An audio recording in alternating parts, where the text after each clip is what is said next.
Hi, ನಾನು ನಿಮ್ಮ ಭರತ್. ನಾನು ಆರ್ಟ್ ಬ್ಲಾಗಿಂಗ್ ಸ್ಟಾರ್ಟ್ ಮಾಡೋಣ ಅಂತ ಅಂದ್ಕೊಂಡಿದ್ದೀನಿ. ಸೊ ಎಲ್ಲರೂ ನಿಮ್ಮ ಸಪೋರ್ಟ್ ನನಗೆ ಹಿಂದೆ ಹೆಂಗೆ ಇತ್ತೋ ಅದೇ ಥರನೇ ಸಿಗಲಿ. ನನಗೆ ನಾಳೆ ಕೊಪ್ಪದಲ್ಲಿ ಒಂದು ಇವೆಂಟ್ ಇದೆ. ಸೊ ಕ್ಯಾರಿಕೇಚರ್ ಮಾಡ್ತಾ ಇರೋದಲ್ಲಿ ನೇಮಿಂಗ್ ಶರ್ಮನಿ. ಸೊ ಹೆಂಗೆ ಪ್ರಿಪೇರ್ ಆಗಿದ್ದೀನಿ ಅನ್ನೋದನ್ನ ನಿಮಗೆ ತೋರಿಸ್ತೀನಿ ಇವಾಗ. ಇದು ಆ್ಯಕ್ಚುಲಿ ಆ ಬರ್ಡೇ ನೇಮಿಂಗ್ ಶರ್ಮನಿ ಇರೋ ಪಾಪದು ಸ್ಕ್ರಿಬ್ಲಿಂಗಲ್ಲಿ ಪೋರ್ಟ್ರೇಟ್ ಮಾಡಿದೆ. ಟೈಮ್ ಇರಲಿಲ್ಲ, ನಿನ್ನೆ ನೈಟಿಂದ ಮಾಡಿದೆ ಇವತ್ತು. ಸೊ ಫ್ರೇಮ್ ಹಾಕ್ಸೋಕ್ಕೆ ಆಗಲಿಲ್ಲ, ನಂಗೆ ಟೈಮ್ ಇರಲಿಲ್ಲ, ಸೊ ಬಿಟ್ಟೆ. ಆಮೇಲೆ ಇದು ಏನಂದರೆ ಪಿಗ್ಮೆಂಟ್ ಲೈನರ್, ಇದನ್ನು ನಾನು ಯೂಸ್ ಮಾಡ್ತೀನಿ ಕ್ಯಾರಿಕೇಚರ್ಗೆ.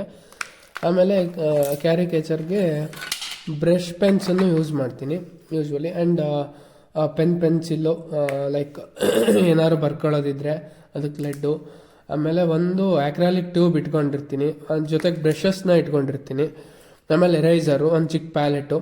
ಸೊ ಇಷ್ಟು ನನ್ನ ಏನು ಕ್ಯಾರಿಕೇಚರ್ ಈವೆಂಟ್ಗೆ ನಾನು ತೊಗೊಂಡೋಗೋ ಅಂತ ಇದು. ಆಮೇಲೆ ಶೀಟ್ಸ್ ಏನಂದರೆ ನಾನು ಸ್ವಲ್ಪ ಥಿಕ್ ಶೀಟ್ಸನ್ನೇ ಯೂಸ್ ಮಾಡ್ತೀನಿ.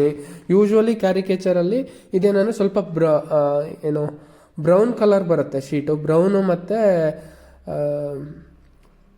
ಗ್ರೇ ಕಲರ್ ಬರುತ್ತೆ. ಪ್ಯೂರ್ ವೈಟ್ ಇರಲ್ಲ, ಅಂದರೆ ಈ ವೈಟ್ ಇರಲ್ಲ. ಸೊ ಸ್ವಲ್ಪ ಲಿಟ್ಲ್ ಬಿಟ್ ಇದಿರುತ್ತೆ, ಬಟ್ ಹಾರ್ಡ್ ಇರುತ್ತೆ. ಇದೇನಂದರೆ ಈವೆಂಟ್ಗೆ ತೊಗೊಂಡೋದ್ರೆ ನಾನು ಬಿಡಿಸಿರೋದನ್ನ ಯಾರಿಗಾರು ಕೊಡ್ತೀನಿ. ಸೊ ಅವರಿಗೂ ಹೋಲ್ಡ್ ಮಾಡೋಕ್ಕೆ ಚೆನ್ನಾಗಾಗಲಿ ಅಂತ ಇದನ್ನು ನಾನು ಈ ಥರದನ್ನ ಯೂಸ್ ಮಾಡ್ತಾಯಿದ್ದೀನಿ. ನಿಮ್ಮೆಲ್ಲರ ಸಪೋರ್ಟ್ ನನಗಿರಲಿ ಯಾವಾಗಲೂ ಹೀಗೆ.